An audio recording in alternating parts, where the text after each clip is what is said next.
Bonjour à toutes et tous, bienvenue dans les coulisses du Grand Lyon. Mon invité du jour, Anne Brugnera. Bonjour. Bonjour. Vous êtes députée du Rhône. Alors hier, le Parlement recevait en son complet Volodymyr Zelensky. Il a été salué unanimement. Mais dans le même temps, l'Europe continue de payer 650 millions d'euros par jour à la Russie pour acheter son gaz et son pétrole. Combien de temps on va pouvoir continuer ce double jeu ? Alors, on aimerait tous que les sanctions économiques soient plus fortes, qu'elles produisent des effets plus rapidement pour que cette guerre prenne fin.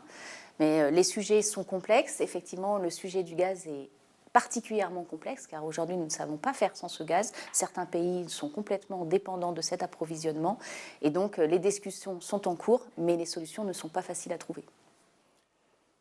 Volodymyr Zelensky a encore demandé hier une zone d'exclusion aérienne. Il y a eu un refus de nouveau prononcé, parce qu'on refuse de rentrer en guerre avec la Russie. Est-ce à dire que dans ce conflit, il n'y a aucune ligne rouge, même l'usage d'armes chimiques, même l'usage d'armes tactiques nucléaires, ne nous feront pas intervenir en Ukraine ?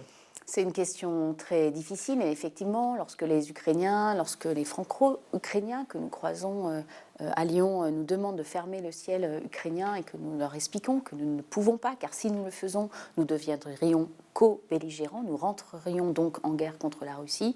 C'est Vladimir Poutine qui le dit.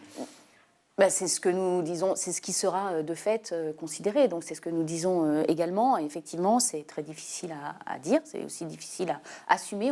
On aimerait faire autrement, mais ce n'est pas possible. Et c'est la limite effectivement qui s'impose à nous aujourd'hui. Il faut accepter qu'il puisse faire ce qu'il veut en Ukraine, y compris, on a vu, s'attaquer à la centrale de Tchernobyl, s'attaquer à une centrale nucléaire, ce qui pourrait menacer la sécurité de l'Europe. S'attaquer à la maternité de Mariupol, ce que nous a rappelé Zelensky hier, effectivement, des attaques contre les civils, nous le savons, nous faisons le maximum de ce que nous pouvons faire, aujourd'hui. Je reviens sur la question du gaz. Est-ce que on sait qu'il faudra en consommer moins et puis se débarrasser de cette dépendance à la Russie.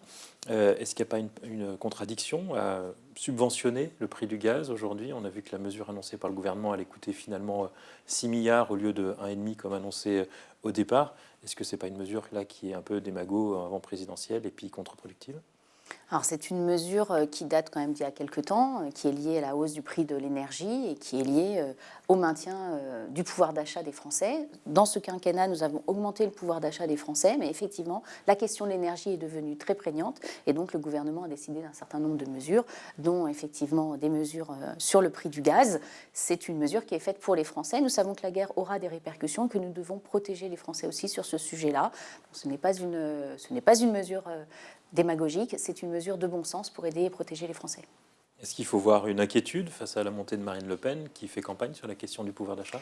Le pouvoir d'achat, c'est un sujet central. Ça fait plusieurs mois que nous le voyons dans les discussions. Nous l'avons traité sur ce quinquennat par le travail qui paye plus, par la baisse des impôts, par la revalorisation des minima sociaux. Donc c'est vraiment un sujet que nous avons au cœur et qui revient là avec le prix de l'énergie encore plus prégnant. Il n'y a pas que Marine Le Pen qui fait des propositions, nous en faisons aussi bien évidemment. Autre sujet qui s'est invité dans la campagne, c'est évidemment la question de la retraite. Pendant le premier mandat, Emmanuel Macron s'était voulu réformateur, proposait un système de retraite à points qui se voulait plus équitable, qui mettait fin aux régimes spéciaux. Là, cette fois, il reprend une proposition classique de la droite, ce sera la retraite à 65 ans pour tout le monde. Alors, ce n'est pas tout à fait comme ça que ça s'est passé. Effectivement, la réforme a été proposée lors du quinquennat précédent. Elle a été travaillée, puis elle a été mise en stand-by du fait des crises que nous avons traversées. Nous la reprenons aujourd'hui. Nous la reprenons différemment, effectivement, avec l'augmentation, avec le recul de l'âge de la retraite à 65 ans, mais avec aussi un gros travail sur les petites retraites, puisque nous voulons mettre un seuil de retraite minimale à 1 100 euros, et ce sera un progrès très important. Nous avions commencé pendant ce quinquennat sur les retraites des agriculteurs, mais là, nous étendrons la retraite minimale à toutes les professions. Et puis aussi sur le sujet du cumul emploi-retraite, de la cessation progressive d'activité. Donc c'est une réforme plus complète que nous proposons, sans oublier la réforme initiale, qui était plus ambitieuse d'une réforme globale pour une retraite universelle à points, mais qui demandera plus de temps et surtout que l'on proposera dans un deuxième temps et uniquement pour ceux qui rentrent dans le système. Je crois que c'est quelque chose de très important, que les personnes qui sont en prévision de leur retraite, qui ont une retraite qui est prévue dans moins de 10 ans, puissent partir telle qu'elle l'avait prévue avec les règles d'aujourd'hui. Alors on sait déjà qu'avec les 42 années d'annuité de cotisation, que en gros ceux qui ont fait les études ont déjà la retraite à 65 ans, voire 67 ans. Tout à fait. Donc c'est une mesure qui va concerner essentiellement les gens qui ont commencé à travailler tôt, et donc plutôt les classes défavorisées. Alors, pas tout à fait, enfin, on ne peut pas caricaturer de cette façon-là. Effectivement, vous avez raison, il y a déjà plus d'un quart des Français qui partent largement après 62 ans. Je crois que la moyenne est autour de 63 ou 63 ans et demi. Donc, l'âge de 62 ans est déjà pas une règle pour nombre de Français. Après, effectivement, ceux qui ont commencé à travailler tôt, ce n'est pas forcément des personnes défavorisées. Il y a aussi des étudiants qui travaillent, qui ensuite font une carrière. Donc ceux-là, ils seront bien sûr pris en compte. Le plus important, je pense, c'est la pénibilité. C'est l'usure du travail. Et c'est ce que nous travaillerons notamment dans le cadre de cette réforme, mais aussi avec le travail sur le chômage des seniors, qui est un vrai sujet, qui est que certaines personnes, à partir d'un certain âge, ne peuvent plus rester dans leur travail. Il est trop pénible, ils sont trop usés, ou ils veulent changer de métier. Et donc, nous accompagnerons mieux les parcours professionnels. C'est notamment le sujet de la formation professionnelle, la formation tout au long de la vie. Autre sujet qui a été assez présent dans cette campagne, c'est la rémunération des enseignants. On a vu enfin la proposition d'Emmanuel Macron sur ce sujet. Finalement, il ressort le travailler plus pour gagner plus. Il propose d'augmenter les salaires à condition que les enseignants acceptent de nouvelles charges. Alors, l'école, c'est un sujet global, c'est un sujet de société. En fait, ce que nous proposons dans notre projet, c'est une conférence des parties prenantes pour associer en premier lieu, premiers concernés, c'est-à-dire les enseignants, mais aussi les parents d'élèves et les enfants, pour faire des choix de réorganisation en fait de l'école qui soit partagée. La rémunération des enseignants est un sujet majeur. Nous avons commencé à travailler dessus avec le Grenelle de l'enseignement qui a déjà donné des rémunérations en hausse, 1 milliard d'euros en 2 ans, une prime aussi en hausse pour les directeurs d'école. J'y ai participé, c'était très important.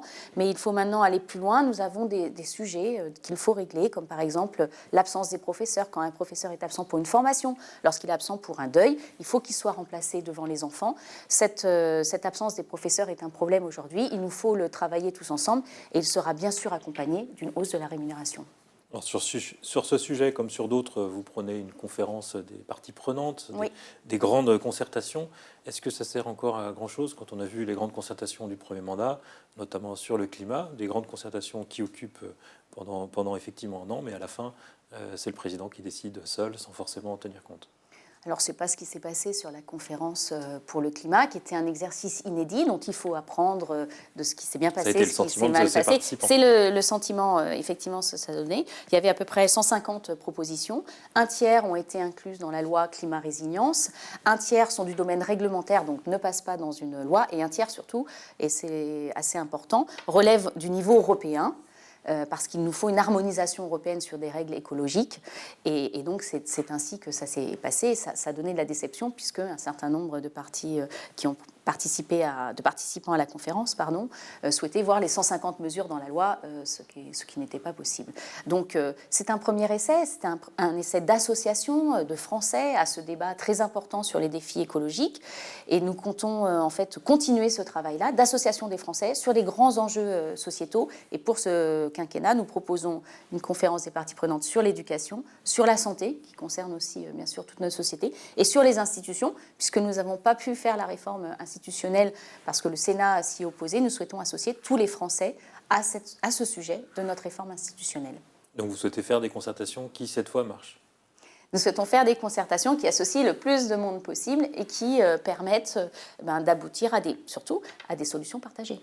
Et qu'est-ce qui peut nous faire penser explicite et partagée. Que le président saura mener des concertations qu'il n'a pas su mener pendant les 5 premières années? J'ai confiance dans ce président. Il a cherché dans ce quinquennat déjà à innover sur l'association des Français, sur, on l'a dit, la conférence pour le climat, mais aussi sur le grand débat, qui est un exercice inédit. Il cherche à associer les Français. On va mener des nouveaux essais de concertation, de rassemblement, de discussion. Et nous apprenons en marchant. Donc, nous ferons mieux, j'en suis persuadée, sur ce quinquennat qui s'ouvre. Le paradoxe, c'est qu'il affirme en face une position assez verticale du pouvoir. Et on l'a beaucoup accusé d'avoir négligé le rôle du Parlement. Je conçois, il faut concerter, et à la fin, il faut quand même quelqu'un pour décider. C'est ça, en fait, qui dit concerter, décider. On peut être dans la concertation permanente et ne pas décider. On en voit parfois des effets, même à Lyon. Autre sujet qui a été très présent dans la campagne, c'est la question du RSA. Vous réinventez finalement les jobs à 1 euro de l'ère Schröder en Allemagne? En fait, ce que nous souhaitons, c'est que les bénéficiaires du RSA aient droit à tout l'accompagnement pour retrouver un travail. Cet accompagnement, il peut être très divers suivant les situations des personnes. Ça peut être des besoins de formation, des besoins de socialisation, des besoins d'immersion dans un travail dans lequel ils se projettent, mais dont ils ne sont pas sûrs qu'il leur conviendra. C'est un droit à un accompagnement, mais qui est un accompagnement qui sera obligatoire.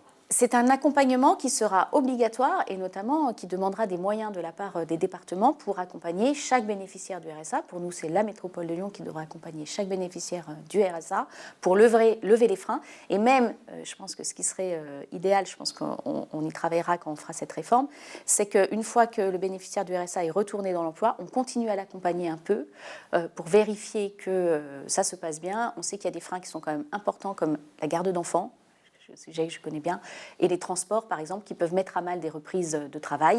Et il faut les suivre un peu plus longtemps pour être sûr que le travail dans lequel on les a insérés leur convienne. Rendre un accompagnement ou une activité obligatoire, c'est aussi une manière de dire que si les pauvres sont pauvres, c'est un peu de leur faute?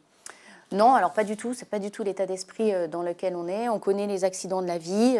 Il y a des gens qui se retrouvent au RSA au cours de leur vie. C'est quand même assez fréquent en France. Et le but, c'est vraiment d'avoir un accompagnement personnalisé, c'est le plus important, et de ne pas laisser des gens percevoir le RSA en restant tout seuls chez eux, en leur laissant débrouillez-vous tout seuls. Non, nous leur devons un accompagnement et c'est ce que nous mettrons en place.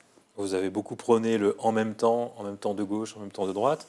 Dans ce qui est annoncé dans le projet présidentiel pour ce deuxième mandat, on a beaucoup de mal à trouver des marqueurs de gauche.